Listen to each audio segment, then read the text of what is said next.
Hello guys and welcome back to TBF. As always, this is your guides, tips, techniques, strategies, and everything to play underneath this roof that I play this game. TBF. Anyway, welcome back. Today in particular, we're going to be going through a few things that which I think will be interesting for you guys is fighting against, of course, the Ancient One, as we already summoned him during the Ancient Tower Summoning event, which would happen the day before. Now, this happens every week. We all experience this. But the way to approach it can vary, and how you approach it does matter. So I'm going to guide you through that, show you what's going on. And this event always collides with the trade route tournament. This is where you get most of your mercs from. Now, a lot of you, especially in the lower clans, can't afford it immediately, end up paying out of pocket. But I'll show you a few things what you can do and approach this properly.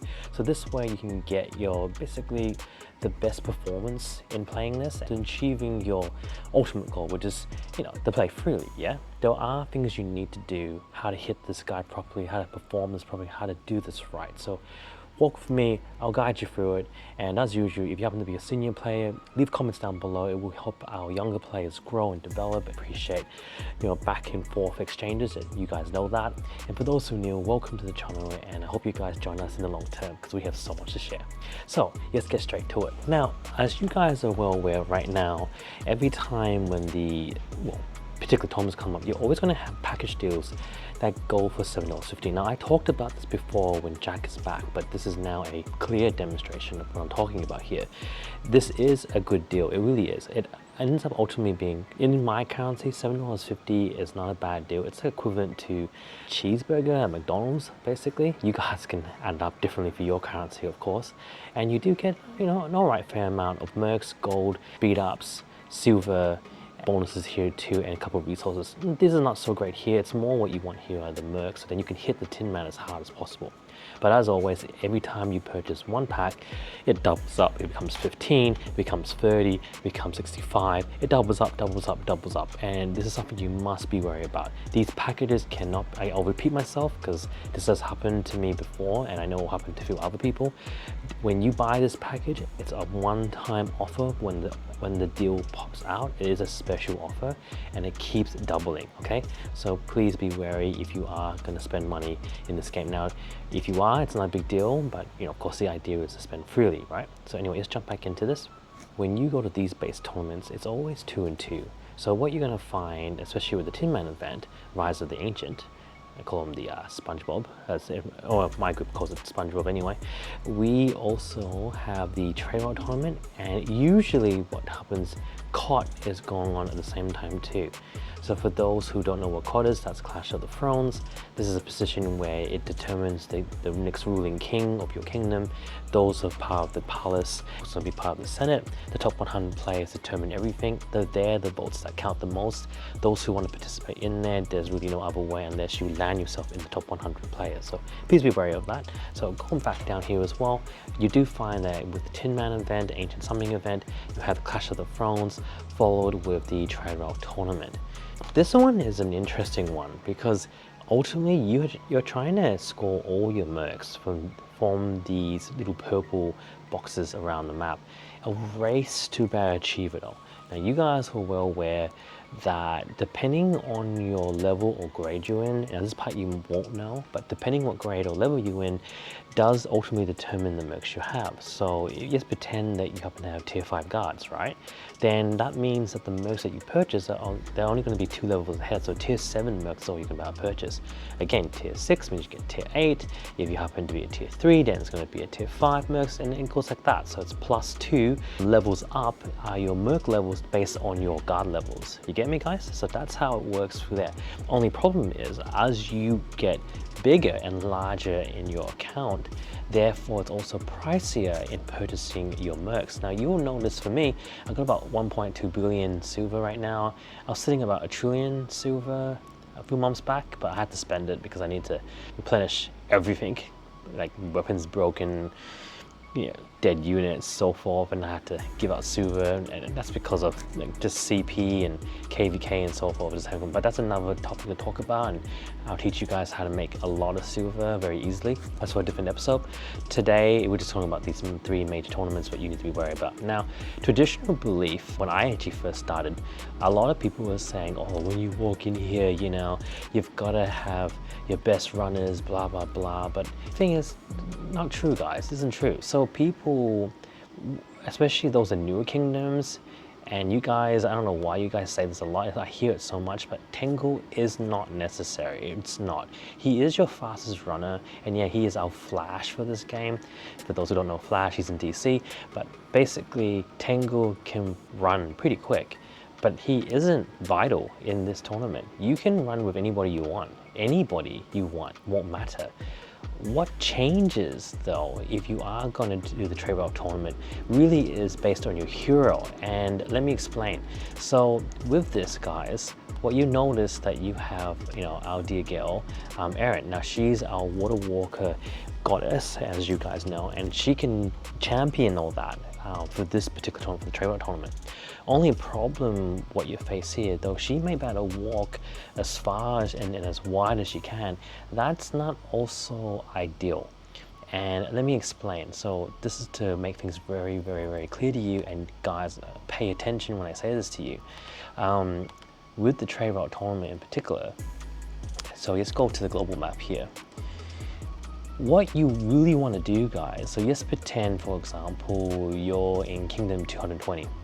You technically really want to have only the trade route tournaments to be based around your surrounding kingdoms. So if you happen to be K220, then K216, K215, K219, followed by your surrounding ones here, just like 223, 224, and 221. Essentially are the ones really where you want your trades routes to be going on, because this means the time needed to literally jump to a brand new kingdom to be able to get your mercs is that much faster. So and of course you guys know, using your speed ups for this, it means that you'd be collecting your mercs under less than a few seconds. Now, if you don't do it this way, what happens is that yes, pretend you end up getting a 15-hour one or 1-day one. If you were in K20, right, and putting this example all over again, K20, and then you're talking about a day and 19 hours or whatnot, and yes, things like that, that means you're traveling like all the way down to like the kingdoms at 250.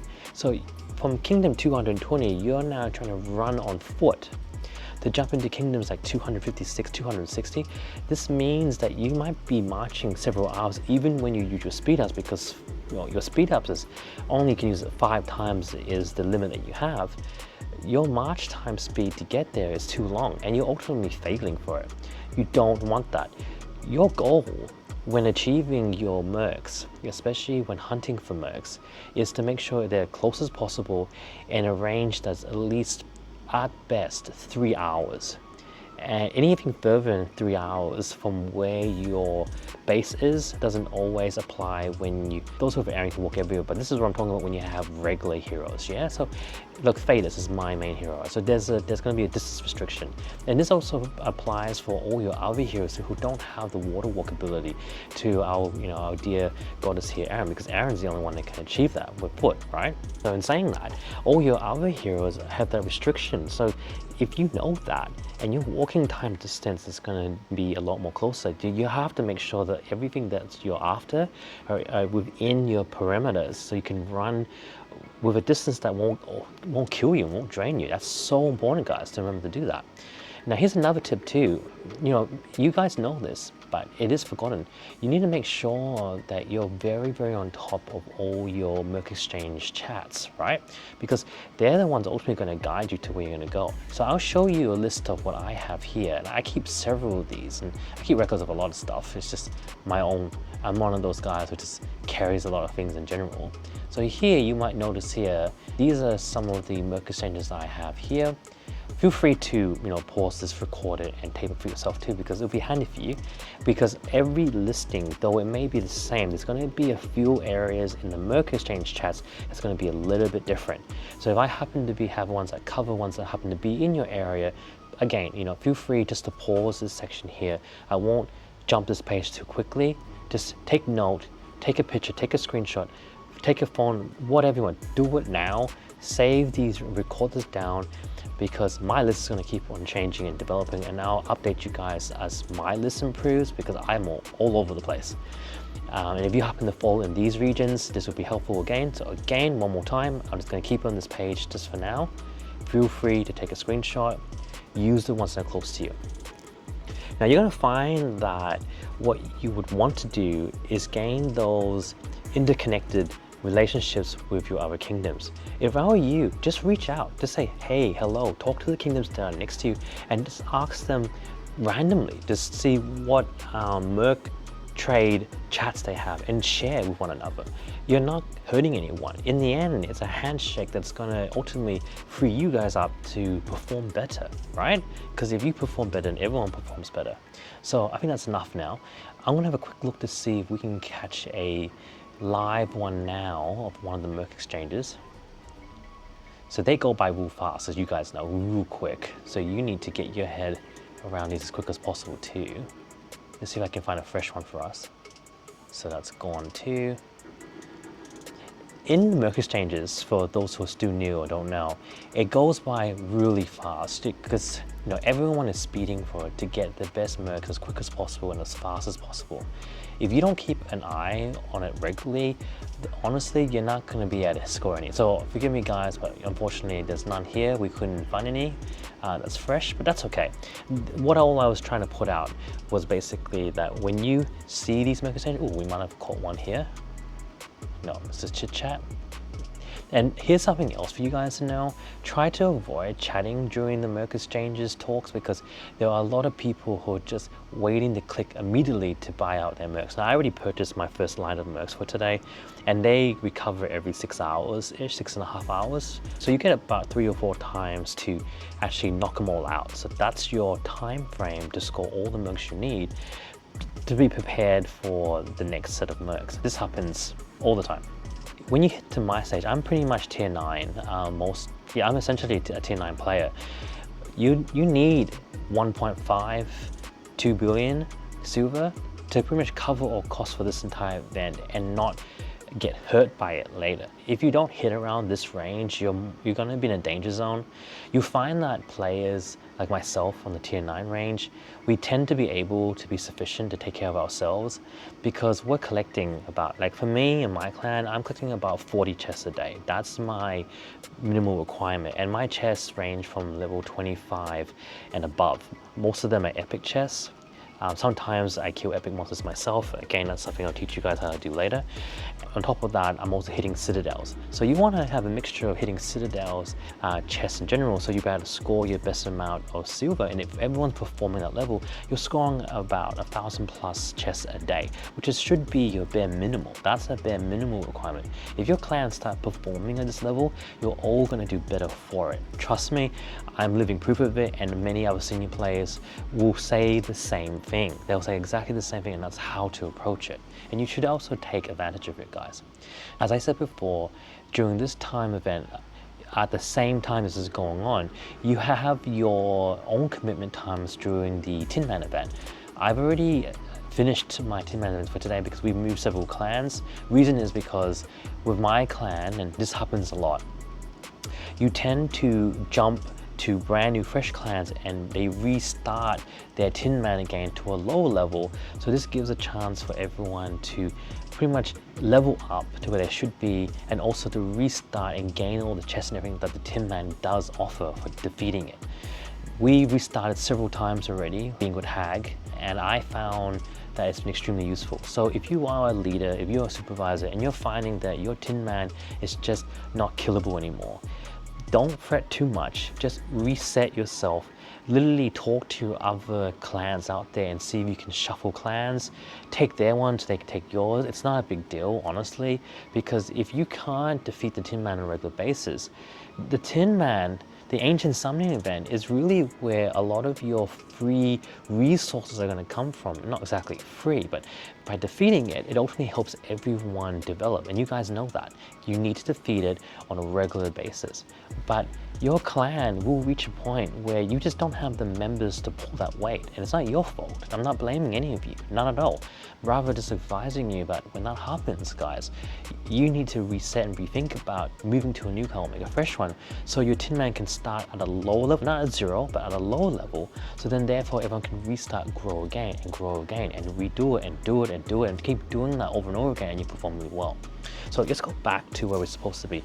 So for my case here, I've attacked the Tinman 8 times in total, and I've done enough for today. I'm not going to go any more on that because we've got some newer, smaller players, and I want them a chance to gain their chests as well. Now with this, there are 8 main chests within this main tournament that you do need to achieve, and your members will complain about, especially your leaders, if you don't achieve that goal.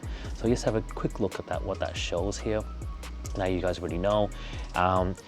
The last time before we shuffled with here, actually our Tinman, especially for my clan, was around 215, and then we shuffled back down to 115-ish. It's now leveling up slowly again, and we're going to be moving again because a lot of our members have moved or left or for other reasons, for whatever it is, meaning that we don't have enough players to take it down easily. Right now it's still at a very, very low level. It's very easy to defeat, so it's going to like bump up super fast. Now, as I mentioned here, you do have your main target goals that you have to hit against the Tinman, and it's vital for your own development.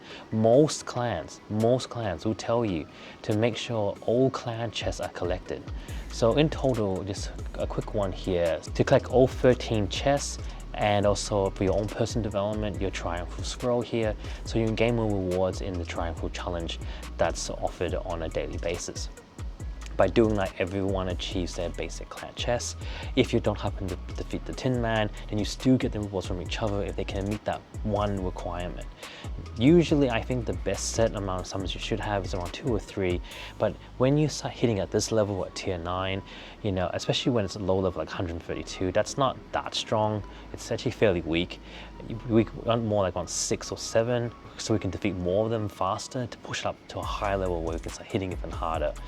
Now, I have said very clearly, COD is going on at the same time when this is happening, and you'll find that some people participate, others don't. I'm not a big one that really joins here as often these days because I'm focusing on other upgrades for the meantime before I return.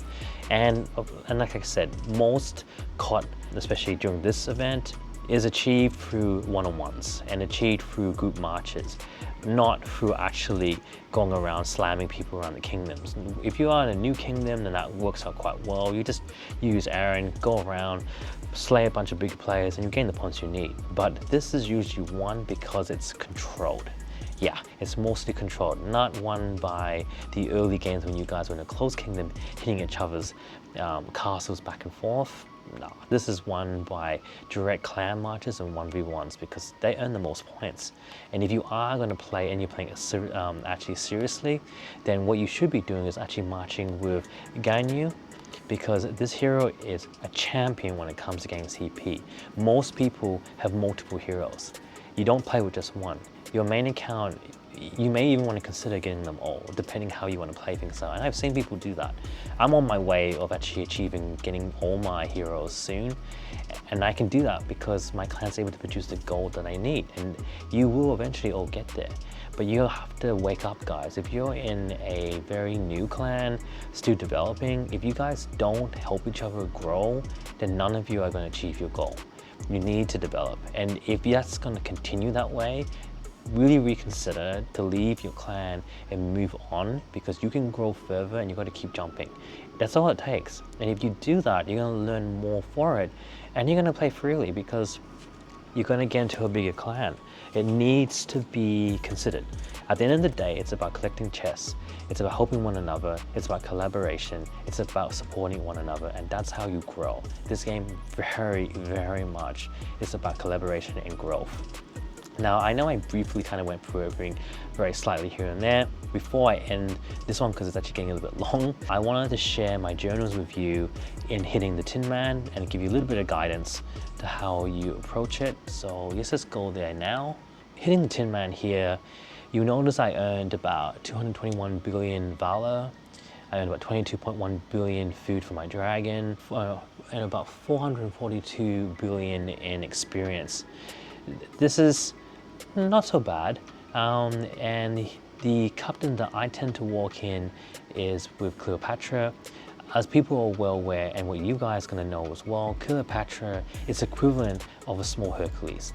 You don't need to purchase Hercules, but if you have him, it is preferred, but not necessary. You can do the same and champion her through most tournaments just with her. Now you will notice that my gear that I tend to have, one, I have this on the seasonal, which is the part of the seasonal event. I think it was season 3, season 4 when I got, season 3 when I got this one, Heart of the Forest. It's still at level 1. I know I need to upgrade it, but season's expensive, so spare me. On top of that, I've got the Ragnarok gear. As you can see here, you want to hold the best you can. I've broken one of my other red gear, so I've just gone to orange and got the yellow helmet. It's not a big deal. As long as you've got the top stuff, you can pretty much hit as hard as possible. Ragnarok gear is so vital of hit your maximum capacity. As you know, she gives you strength for your entire army. At the moment, I'm giving it plus 382 experience points, which gives me a harder hit when going against epic tournaments. Followed by my equipment, you'll be able to do a lot more damage as a whole and giving a total army strength boost of 244%.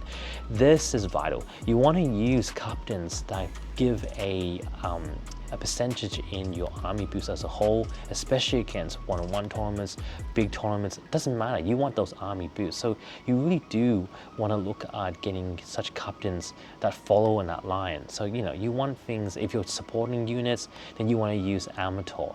If you're not using Amator, then you want to use Dustin to earn CP. If it's not CP related, then you want to aim more hard hitting. So you want to use Hercules against epitomics, individual runs of course, but especially if you're going for hard hittings, then you want to use like Skady, which is a lot stronger when building against guards, than use Captain Ida, Beowulf, which is more preferred because he then upgrades army strength, such as Cleopatra as well. So these are things you must consider. Use the right captains based on situations that you're in, right? If you're scouting, then reset your guys and really think about it. You might want to end up using Periscope, or combined him with having Captain Ziyang followed with having Captain Logos together, so then that way your specialists are hitting harder, right? So just mix and match where necessary. Just a quick one, guys. It's just important, and I will deep dive it again for another episode because this is getting a little bit longer than expected. But what I want to say here, especially in one-on-one matches, you want to make sure you're hitting with your stacks of 3s. Now, I have said this before against one of my other episodes in, we must kill Jack, or we should all kill Jack, something with Jack. And you're using your best 3s of each tier levels from your guards, your specialists, your monsters. You do not use your spies, you do not use your catapults. You will notice that I land about a total of 403 hits, and that's possible because I'm arranging my attacks appropriately so I can land more hits. The goal, guys, ultimately, right, is that you want your mercs to hit last. You want mercs to hit last and everyone else to die. Everyone else is there, it's just cannonfold for your mercs to go in and hit real hard. You want them to hit in the middle and end. As you can see, I start hitting with my mercs in the mid-shot area, and they pretty much keep pulling that weight down, and they're still alive, and they keep hitting down, and they're still alive, as you can see here, all the way down when I reach down to 403 when the hits stop going.